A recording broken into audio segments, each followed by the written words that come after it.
नमस्कार. आजचा विषय आहे गतिशीलता आणि संतुलनासाठी योग. खरं पाहता योग आणि आरोग्य ह्या एकाच नाण्याच्या दोन बाजू आहेत. दोघांचे अंतिम उद्दिष्ट मानवी अस्तित्वाची सुस्थिती आणि वैश्विक अस्तित्वाशी संतुलन असेच असते. अष्टांग योगाच्या सर्व पायऱ्या पाहिल्यास योग हे उत्तम आरोग्य प्राप्तीचे एक परिपूर्ण साधन ठरते आणि योगाचे अंतिम साध्यही तेच आहे. वाढत्या वयानुसार शरीराची हालचाल म्हणजेच गतिशीलता कमी होणे तसेच शारीरिक संतुलन बिघडणे ह्या समस्या दिसून येतात. गतिशीलता म्हणजे सर्वसाधारण शारीरिक हालचाली, उदाहरणार्थ चालणे, फिरणे, उठणे, बसणे, दैनंदिन कामे करणे म्हणजेच शरीराची गतिशीलता होय. वाढत्या वयामध्ये स्नायू कमकुवत होतात, हाडांची झीज होते आणि ह्या सर्वांमुळे शरीराची गतिशीलता कमी होते. ही गतिशीलता कायम राहण्यासाठी ताडासन, वृक्षासन, त्रिकोणासन, कटिचक्रासन, वीरभद्रासन, पवनमुक्तासन इत्यादी आसने केल्यास शरीरातील स्नायूंना बळकटी मिळते, सांधे आणि स्नायू लवचिक होतात. मान, खांदे, पाठ, कंबर, गुडघे, घोटे यांच्या हालचाली सुलभ होतात. पाठीचा कणा लवचिक होतो आणि यामुळे वाढत्या वयातही शरीर गतिशील राहते. ज्येष्ठ नागरिकांच्यामध्ये शारीरिक असंतुलन वाढल्यामुळे वारंवार पडण्याचे प्रसंग निर्माण होतात. अशा पडण्यामुळे आरोग्याविषयीचे गंभीर असे प्रश्न निर्माण होतात. याचे कारण असे की ज्येष्ठ नागरिकांच्या मनोशारीरिक क्षमता कमी होऊ लागतात. ज्ञानेंद्रियाची शक्ती क्षीण होते आणि कर्मेंद्रियावरील नियंत्रणात योग्य ती सुसूत्रता आणि सामंजस्यपणा नसते.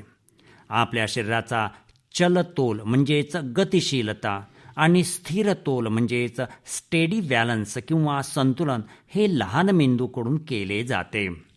वयोमानानुसार स्नायू ताण क्षीण झाला, दृष्टी कमी झाली आणि सांध्याच्या हालचाली कमी झाल्या की शरीराकडून मेंदूला मिळणाऱ्या संवेदना या चुकीच्या येऊ शकतात आणि त्यामुळे मेंदूच्या केंद्रांचे अंदाज चुकतात आणि मेंदूकडून योग्य ती प्रतिक्रिया न मिळाल्याने शरीराचे संतुलन बिघडते. मानसिक ताणामुळे सुद्धा शरीराचे संतुलन बिघडते. लक्षपूर्वक आणि जाणीवपूर्वक आसने केल्यामुळे मनातील इतर विचारांना वाव मिळत नाही. मन आणि शरीर यांच्यामधील संतुलन वाढते, समन्वय साधला जातो.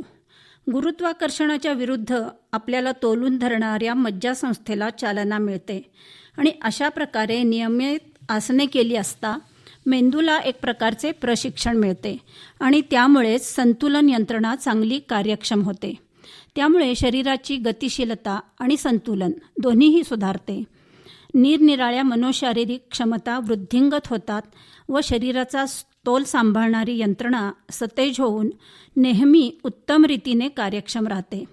हे सर्व साधण्यासाठी मगाशी सांगितलेल्या आसनांबरोबरच मयूरासन, गरुडासन, नौकासन, विपरीत करणी इत्यादी आसने उपयोगी पडतात. मनाच्या शांततेसाठी ओंकार म्हणजे प्रणव साधना, जप याचा ध्यानाचा अभ्यास, शवासनातील योग निद्रा, शिथिलीकरण या सर्व क्रिया केल्यास शरीरातील वात वृद्धी कमी होते, मन स्वास्थ्य सुधारते. परंतु ही सर्व आसने करण्यासाठी ज्येष्ठ नागरिकांनी साहित्याचा वापर, उदाहरणार्थ खुर्ची, लोड, पट्टे, दोऱ्या, रबरी विटा इत्यादी साहित्य जे आज मार्केटमध्ये उपलब्ध आहे ते वापरून योगाभ्यास करावा, म्हणजे तो सुलभतेने केला जाईल.